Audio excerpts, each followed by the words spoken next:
You ever have one of those moments where everything flips? Like you're standing there, doing your job, minding your business, and suddenly the world treats you like a criminal. That was me, standing in the terminal, watching security drag me away from my own cockpit, while a flight attendant smirked like she just caught me stealing a plane. Yeah, that happened.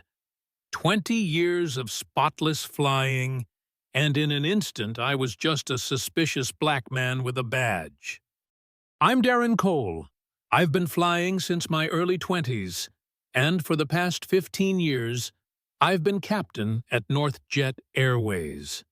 I show up early, I fly clean, I don't cut corners. That morning in Denver was supposed to be routine. Flight 3118 to Boston. A little rough weather, but nothing new. My usual co-pilot was out sick, so they paired me with this young guy, Tyler Grant. Fresh face, respectful, no issues there. But Veronica Langston, that's another story. Senior flight attendant. Been around. Cold as ice. First words out of her mouth during pre-flight? Questioned my route. Interrupted my briefing.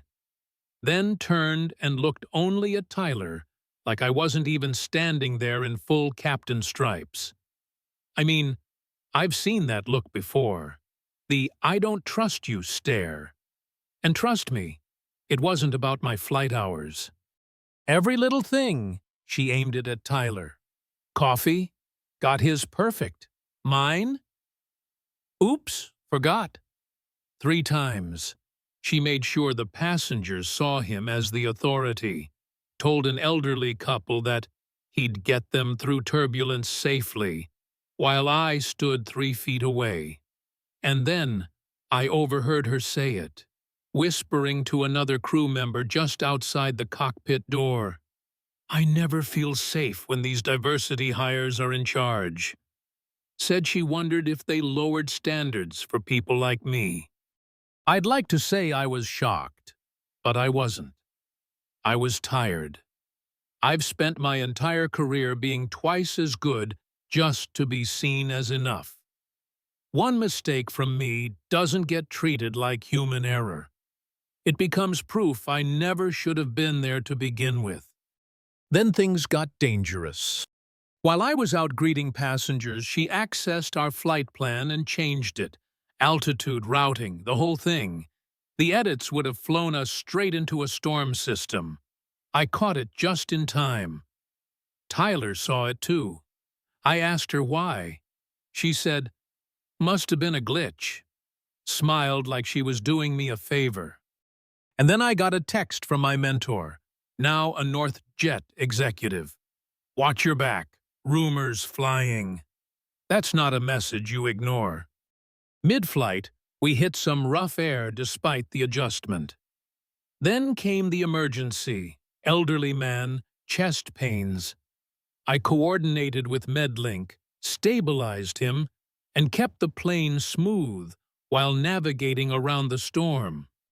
Veronica, she announced to first class that we were delayed because I wanted the scenic route, and implied the man's medical emergency might have been avoided if I'd stuck to her preferred plan.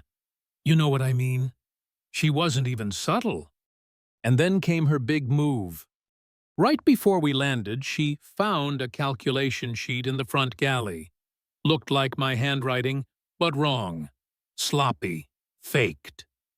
She gasped like she discovered a bomb. Made sure every passenger saw her holding it, whispering that something was very wrong. When we touched down in Boston, security was waiting. I barely had time to power down the plane before they were calling my name. Veronica pointed right at me. That's him. He falsified the route, possibly his credentials, too. Passengers pulled out their phones. I heard someone mutter, "Wait, is he even a real pilot?" They took my ID, pulled me off the plane, in public, in uniform. My name already flashing across a news ticker in the airport bar. Just like that, I wasn't Captain Cole. I was a suspect. I sat in a locked room while they examined a forged document and debated whether to suspend me. Said Veronica's evidence raised serious concerns. That's when I made the call. Just one. Not to my wife, not to a lawyer. I called General Elijah Mason. 10 years ago, I flew him and his team out of a hostile zone when their chopper went down, kept them alive. We made a pact that day.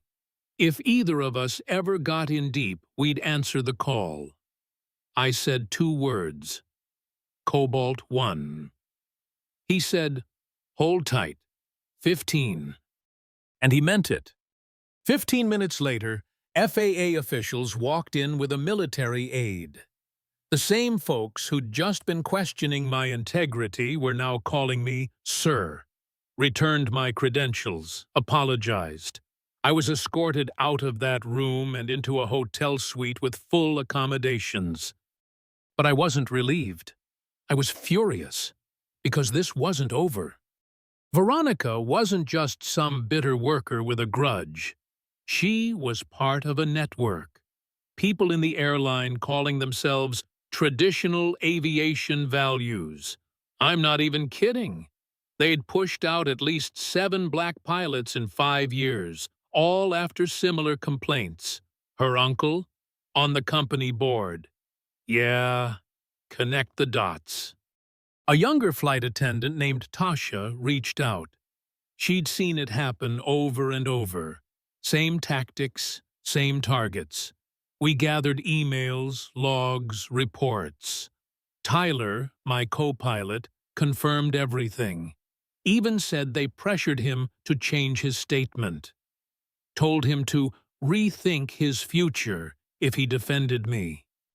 They offered me money to go away. A nice check and a confidentiality clause. Said it would help everyone move on. I said no. So they fought dirty. Leaked chopped-up cockpit audio. Hacked my emails. Spread rumors about my finances. They even sent someone to spray racial slurs on my garage door.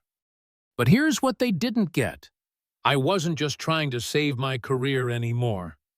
I was standing up for every pilot who'd been quietly erased.